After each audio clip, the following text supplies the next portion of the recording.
Do you all remember the Titanfall 2 mission Effect and Cause? Of course you do. It's a highly regarded mission for a very good reason, and that's because of the gimmick within the level. Time travel, whoa! You're going through this abandoned facility with time constantly shifting on you, and eventually you find a wrist-mounted device that allows you to travel through time at will. Needless to say, this mission was, to put it lightly, insanely awesome. The designers took full advantage of the gimmick, forcing you into all kinds of scenarios where you'll need to be switching through time constantly, keeping you on edge not knowing what was gonna happen next, having different enemies to fight within the different time periods you go through. It was so good, and if you ever watch a video on Titanfall 2, without a doubt they will always mention this specific mission. Within the same year of the release of Titanfall 2, another underrated game released known as Dishonored 2, which also had a mission focusing on the time traveling gimmick, which I hear absolutely nobody talk about. Then again, Dishonored 2 also had missions like the Clockwork Mansion, which was so finely crafted and designed to the point where people learnt the level so well they could speedrun it within like 3 minutes. So I'm not really surprised the time traveling mission, A Crack in the Slab, was overshadowed a bit. Now the mission within Dishonored 2 follows a very similar formula to the Effect and Cause one from Titanfall 2. You're given an item that allows you to travel through time at will.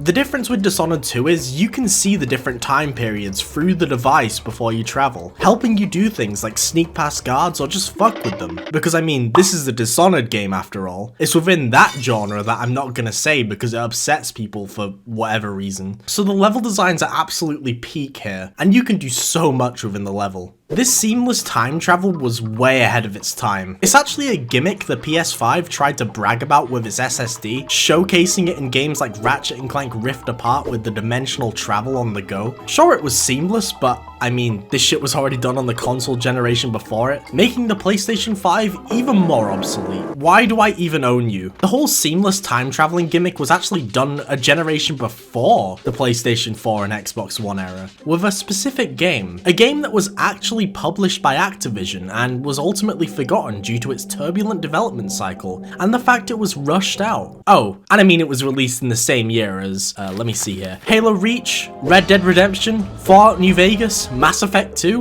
Wow, shit really was just better back then, huh? Despite these problems, the game I'm talking about came out in a brilliant state. It was a finished product from start to end, and it's one that I can easily call severely underrated. This game is an absolute miracle, and I hear nobody talking about it, and that game is called Singularity. It was released on the 25th of June 2010, and it was developed by Raven Software, who, before they became a boring-ass Call of Duty Warzone developer,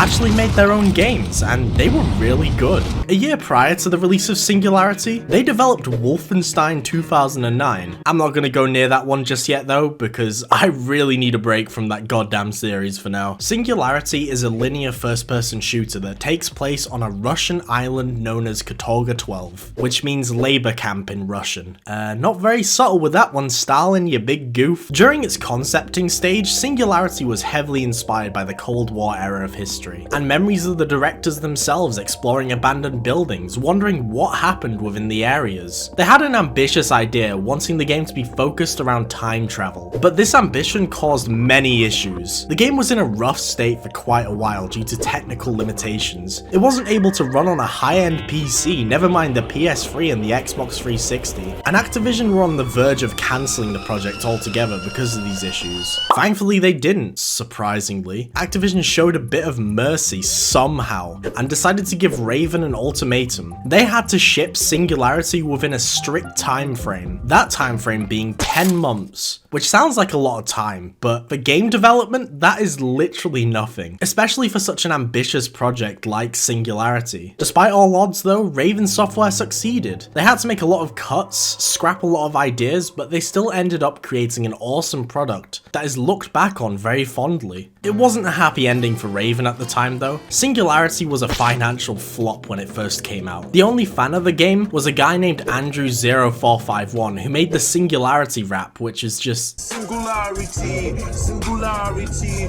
you kill people or give them opportunity. My name is Renko, I'm a time shifter. This is just peak music, man. I don't know what else to say. Activision were not happy with this outcome, supposedly laying off every single development team within Raven aside from one. And that poor surviving development team was forced into becoming assistant developers for the Call of Duty franchise, which is a fate worse than death itself. Creative stagnation. This meant Singularity was just dead on arrival, but as time passed, more people tried it out and realized just how good it really was. I was one of those people, seeing it on a Steam sale for £3. I went into it originally not expecting much. I was thinking it would just be a Call of Duty reskin with some weird Bioshock-esque elements that would have ultimately been a forgettable experience. And while it does take a lot of elements from other FPS games, it truly amazed me. After finishing it in 2019, I was impressed. So impressed to the point that it stuck with me for years, which is why I'm making a video on it now, to hopefully shine a light on the game and get some of you to try it out for yourself. So let's actually talk about Singularity.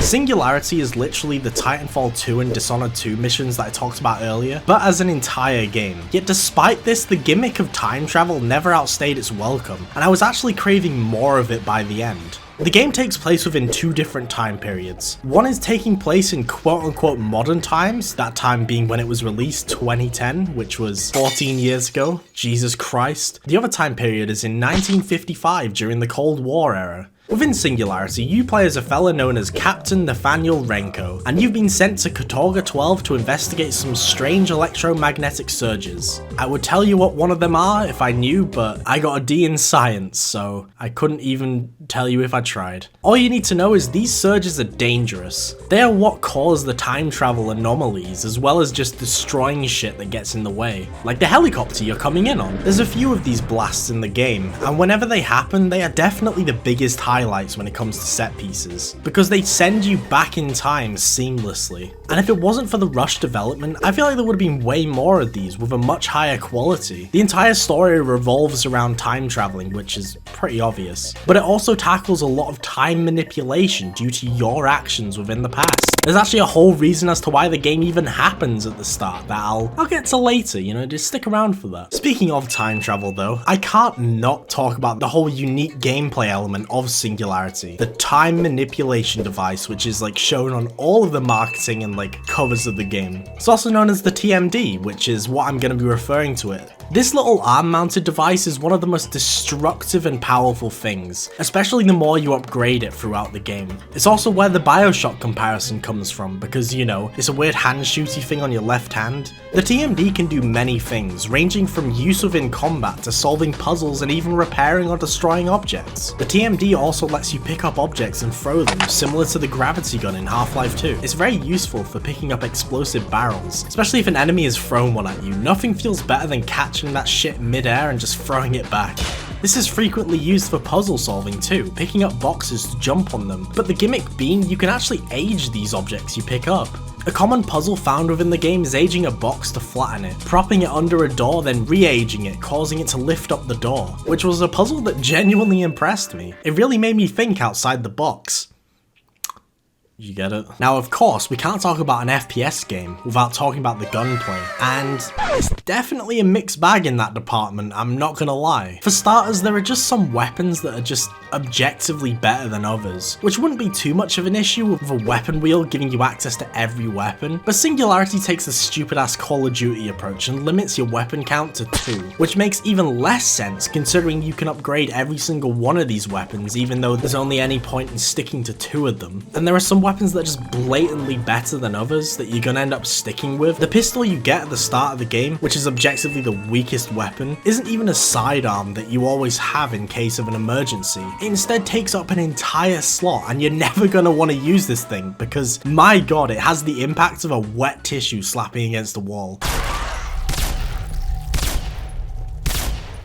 I don't have such a negative opinion on the unique weapons though, because holy shit, some of these are absolute bangers. I don't even need to talk about them all to prove my point here. All I need to do is show you the Seeker rifle, which looks like a generic sniper rifle at first, but when you fire it when scoped in, you see how disgustingly overpowered this weapon is, slowing down time, allowing you to guide the bullet. There's no limit when using this gun too, you can move it around literally anywhere. Now that I think about it, Bulletstorm also had a gun exactly like this. That's another underrated game I should definitely talk about.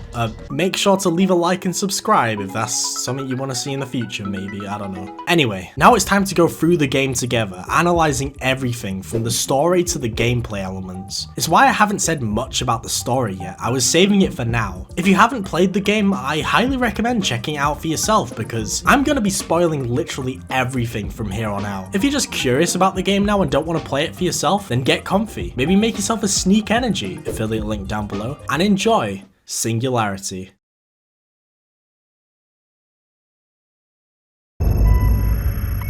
(2010). A US spy satellite flying over the area is blinded by a radiation surge. Fearing another Chernobyl and suspicious of Moscow's secrecy, the reconnaissance mission over Katorga 12 is ordered by the Pentagon.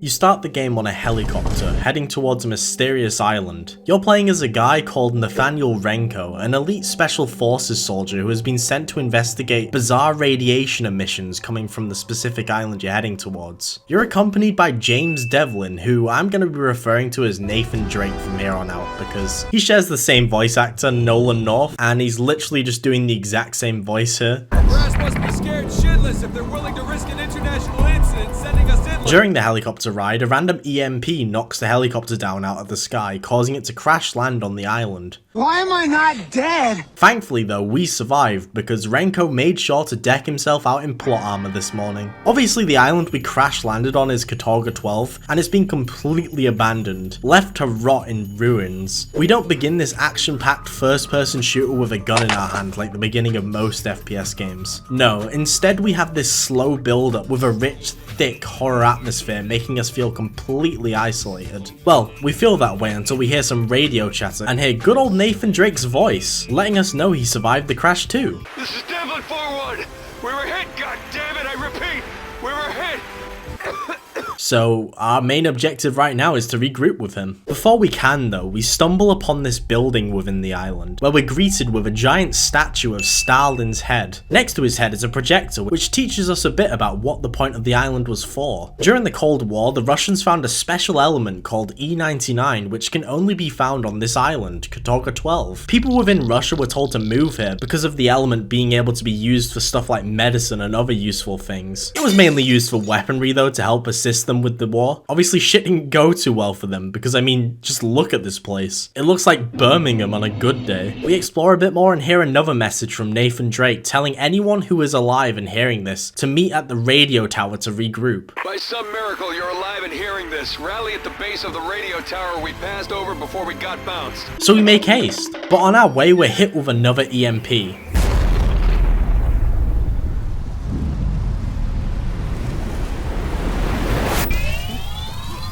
It's transported us back in time, back to when everything on the island was going to shit. The building is in complete shambles, burning down, so we gotta get the fuck out of here. On our way, we see a Russian fella also trying to escape the fire, but the ground caves in below him, so as a good American citizen, we decide to help the guy and pull him out. He tells us he's injured his leg, so we have to carry him through the holes to get him to safety. Renko, stop! Don't let them attack! I'm sure that wasn't important in the slightest. We get the guy to safety by the statue of Stalin's head, and just before he can thank us, we're transported back to our time. But something's different. The statue has completely changed, having the name at the base being Nikolai Demichev. This is the guy we just saved in the past. He was supposed to die, and we've completely rewritten time.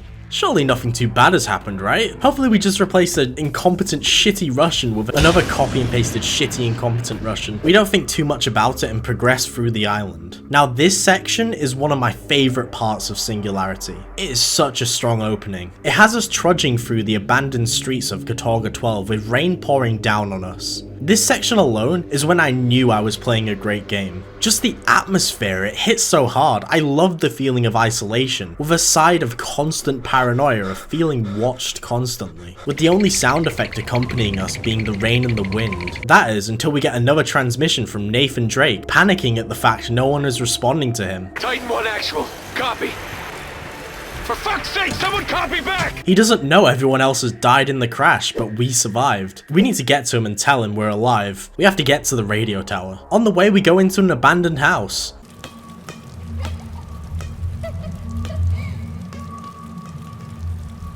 I think he'll be okay on his own, honestly. I'm not doing this shit. Okay, we grow a pair and go up the stairs, and we're rewarded with this weapon. It's called the Centurion, which is this high-tech looking revolver, and it looks really cool. We feel a little sense of comfort knowing we're actually armed now. Well, that is until we step outside the building.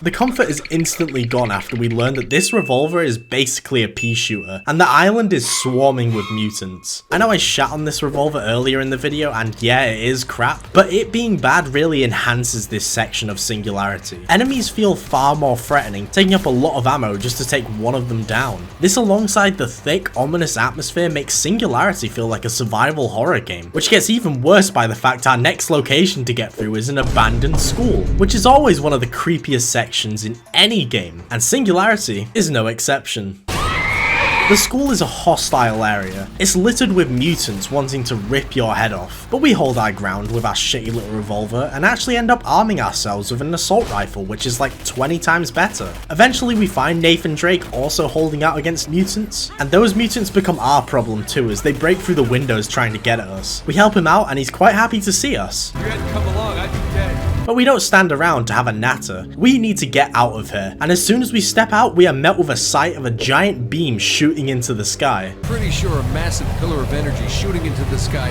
wasn't mentioned in the mission briefing. Ah, Nathan Drake and his wit. We journey through the island more, with Drake trying to contact others for some sort of extraction off the island, but obviously no one is responding. So we go back to the original plan, to head to the radio tower to possibly get some supplies for ourselves, and maybe make contact over there. Further into the island, we're met with more resistance, being ambushed by mutants almost constantly. But this time we are more equipped, and we even find a nice shotgun we can ditch our shitty ass revolver for. We eventually make it to the radio tower, and it's swarming with mutants. Luckily for us, there's a sniper rifle conveniently placed at a nice safe vantage point, and it's one that can manipulate time by slowing it down, allowing us to get some nasty headshots easily. Clearing the area, we head into the radio tower, and Nathan Drake tries to make contact, but he hears a strange voice, although it's a familiar voice to us. Of course not.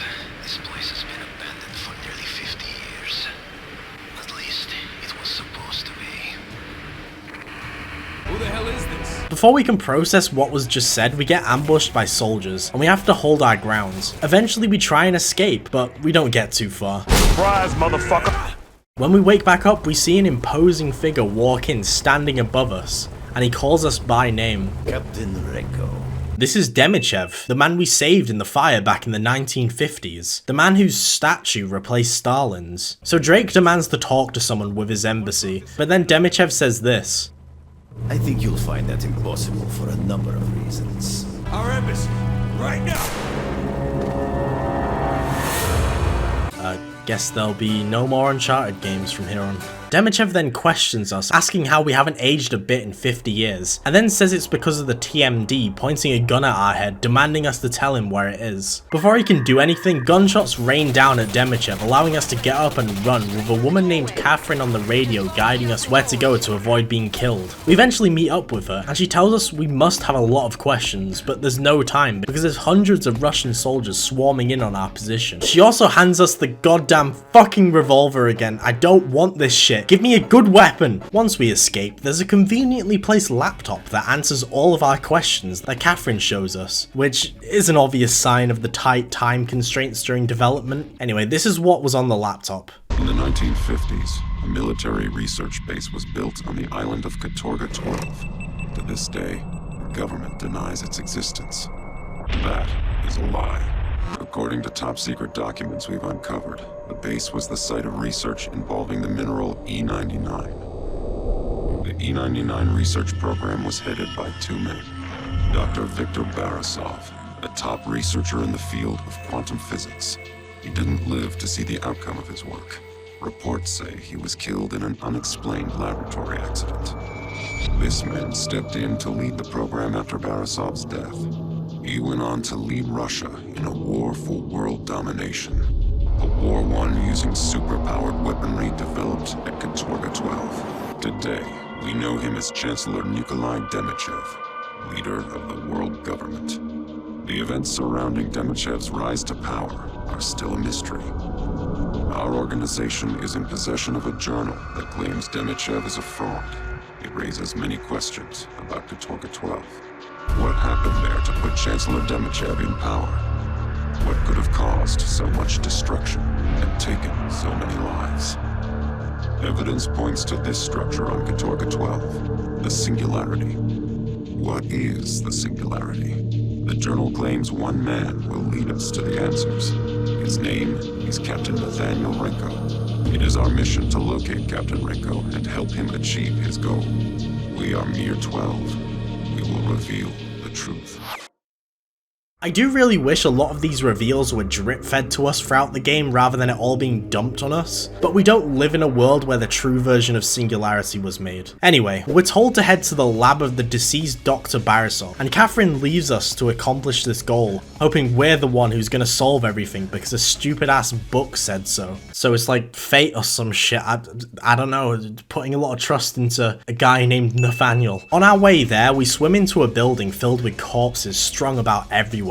And this is where we're introduced to a new type of mutant, these teleporting blue goobers that can turn invisible, giving them a chance to sneak up on you and jump you when you least expect it. But we have a shotgun, so... The closer we get to the lab, we're told over the radio by Catherine that we're looking for the TMD specifically within it, the one that Demichev mentioned earlier. When we find our way there, we spot a strange orange portal that we can't interact with just yet, so we push forward, taking a lift down to an underground section of the lab. Down here, we find what Demichev has been looking for this whole time, the TMD. It's in this bubble that we put our hand into with no hesitation, having robot arms graft it onto our own arm. Surely nothing will happen, like being shocked by little yellow lightning bolts, right? But with the TMD activated, it lets off a shockwave that causes another EMP blast, which destroys the corridor of the vault, making everything collapse, meaning we have absolutely no way of getting out, which is a perfect but also kind of forced way of teaching us about the fact that TMD can reverse time on objects, allowing us to fix the corridor leading out of the vault. Making our way back to the lab above, we can finally interact with that orange portal with the TMD, and doing so and walking into it takes us back to 1955, just before everything went to shit again. Within the labs, we see multiple dead scientists on the floor, none of them being Dr. Barasov though. I wonder what caused his death. Down below, we see the lab has been invaded by Russian soldiers, killing anyone who gets in their way. Unfortunately, we're considered one of those people, so we have to fight our way through. We do end up finding Dr. Barasov in a room with Demichev, and just before he can pull a gun on the guy, we shoot him out of a window, saving Barasov's life.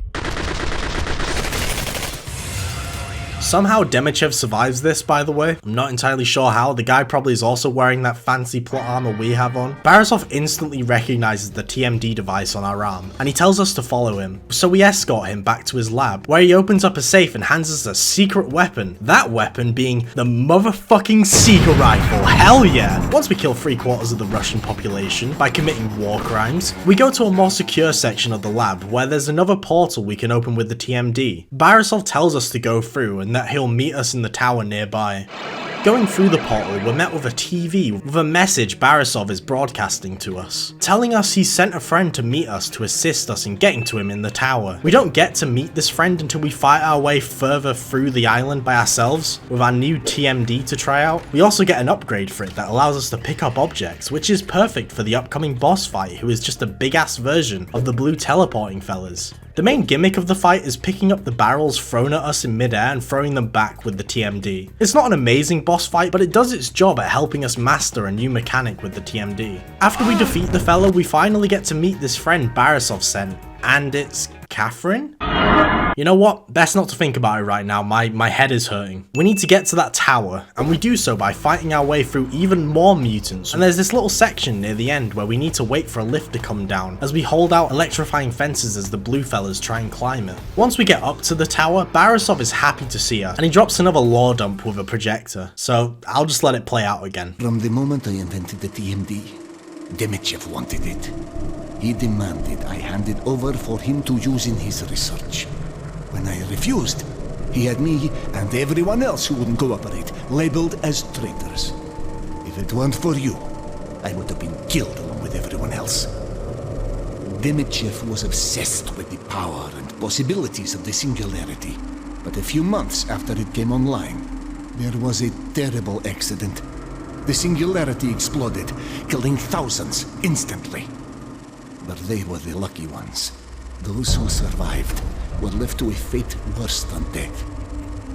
The E99 radiation mutated every living thing on the island, including humans.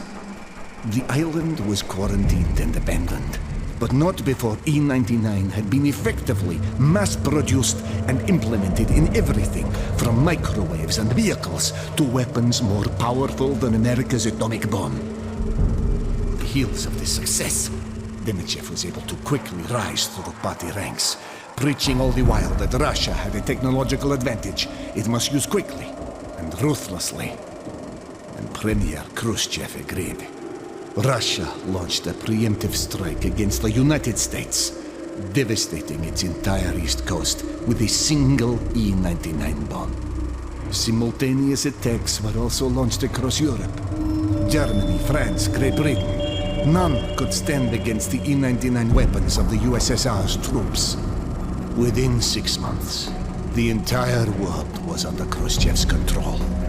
But not for long. Demichev used his growing number of supporters to oust Khrushchev and install himself as Chancellor for life.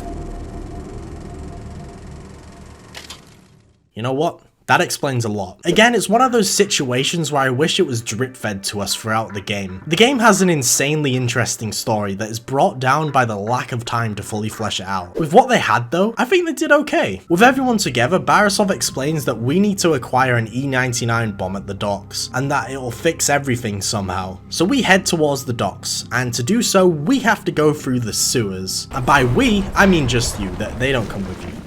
Down here we get another upgrade for the TMD. It allows us to shoot giant blue bubbles out from the device, and anything within it slows down to a crawl. It lets us get past these industrial fans very easily. Very handy, very useful. I'm just gonna say now that the sewers in Singularity are easily the weakest section of the entire game. And that's mainly because of a certain new enemy type it introduces. These goddamn fucking exploding bugs that do so much damage for no reason, which you wouldn't expect considering their size. It's only this part of the sewers that I genuinely dislike though. It doesn't last too long until we reach the surface again, but we aren't greeted too kindly when we get there.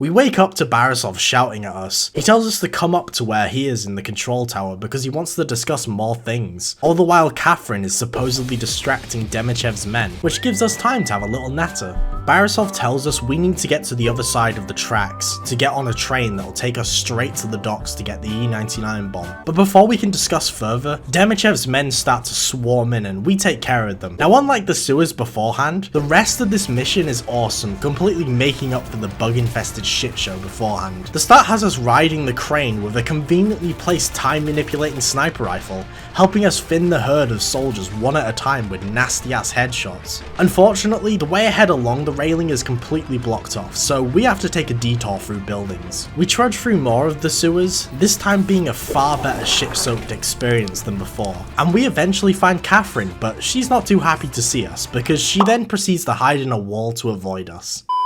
On our way through, Catherine points out a weapon to us. That weapon being the best one in the game, just behind the seeker rifle. It's the minigun. I don't even need to say anything about it. It's a minigun. You already know what they do. Catherine knows how to get to the train, but on the way we're ambushed again by Demichev's men, and we have to defend Catherine below from the balcony above with another conveniently placed sniper rifle. We also get introduced to a new soldier enemy type here, who are just fellas also wielding miniguns who are insanely spongy that they take like 5 headshots to kill.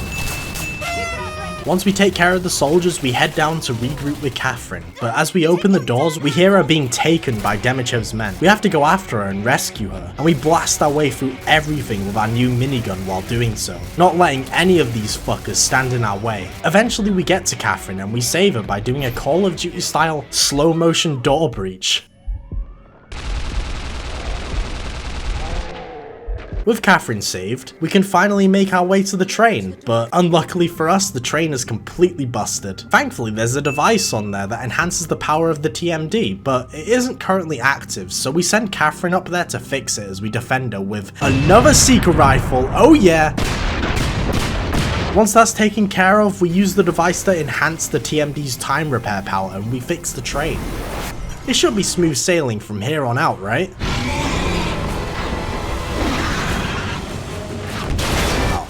The giant monster that ambushed us before in the train cart is back for more, with an extremely unengaging middle-of-the-road boss fight which I don't actually have much to say about. You just shoot big glowing orange weak spots. This is more of just a set piece than anything, with the train slowly collapsing on the bridge as you fight the thing. We make our way back to the machine that enhances the TMD, and we use it on the mutant, eventually killing it for good. Very uneventful boss fight. I gotta give credit to them for at least trying. On our way to the docks, we're hit with another EMP blast from the Singularity, taking us back to 1955, and we are instantly greeted with soldiers on the docks, ready to defend the ship holding the E-99 bomb. But just as we're about to get even close to the boat, we're sent back to the present day with another EMP blast. And it just so happens that the boat in our current time is completely busted and submerged at the bottom of the harbour, which in turn has broken the E-99 bomb. Luckily for us, we have a lovely time manipulation device, so we drain the water in the harbour and repair the ship.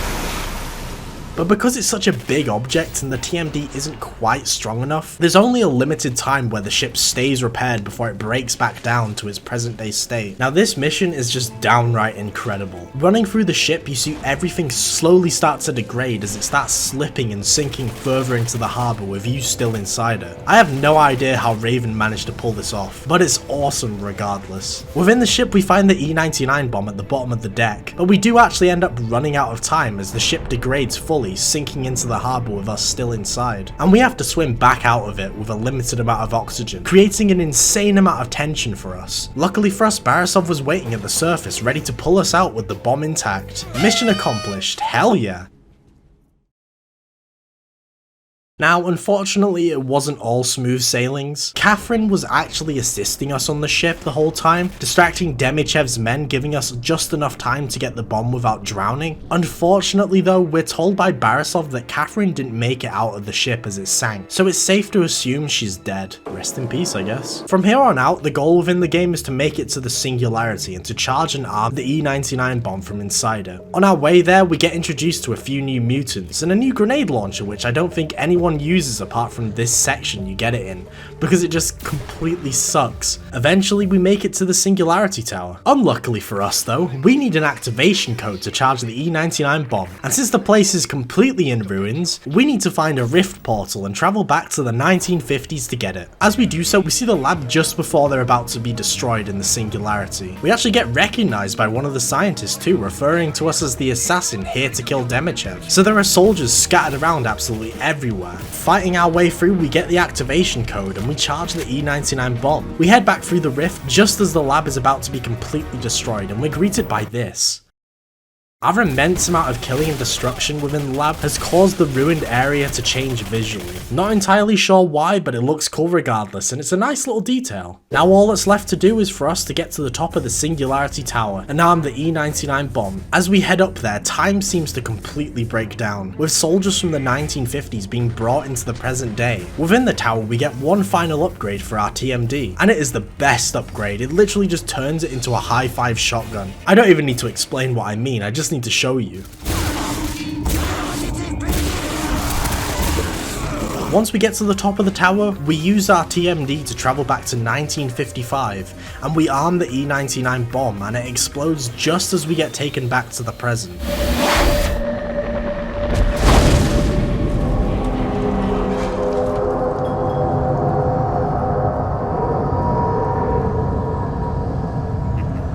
Have fun on your trip down memory lane, Captain. While we were away, Demichev caught up to us, and he has a gun pointed at Barisov's head. Unfortunately, nothing has changed from us arming the E-99 bomb. It was ultimately pointless. And Barisov comes to a revelation. We need to go back in time to kill Demichev before he becomes the relentless dictator he is today.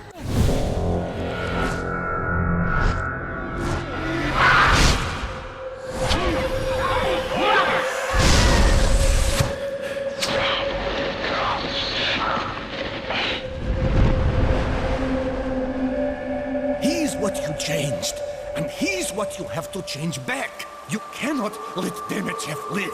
But then Demichev follows up by saying that wouldn't work, and we need to remember who else was there to begin with on that fateful day.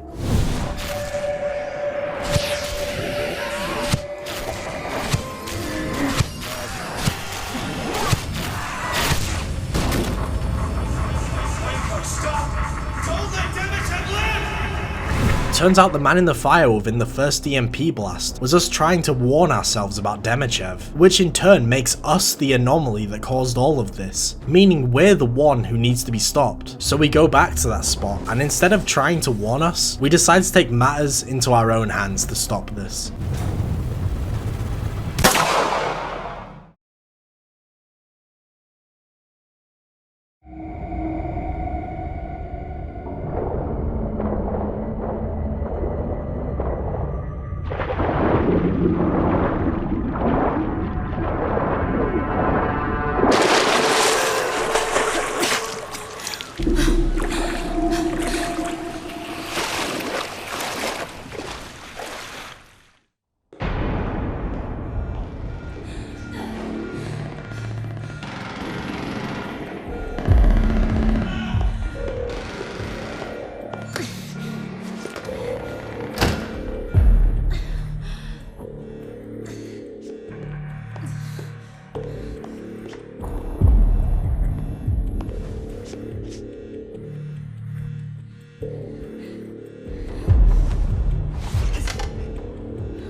That's the true ending of Singularity, and while I find it a bit contrived and convoluted, I think it's satisfying. But there are two other endings, as you're given a choice to shoot either Demichev or Barisov before the end. If you shoot Barisov, you end up teaming up with Demichev and take over the entire world with the TMD, which I think is probably the worst out of the three. The other ending has you killing both of them, and you just fuck off with the TMD device and a huge civil war breaks out within Russia, without Demichev being there to rule over it. The Singularity Tower on Katorga 12 also explodes. The explosion causes the mutants on the island to invade the mainland of Russia, killing millions. While in America, it's implied that Renko creates his own army using the power of the TMD at his hand. The fact there are 3 endings, each one being fairly fleshed out, is insane to me, especially considering the time constraints. I do definitely find each one satisfying. With more time for development, they could have expanded the choices you made within the game to justify these endings, rather than it just being a choice made at the end. I would have loved to see that.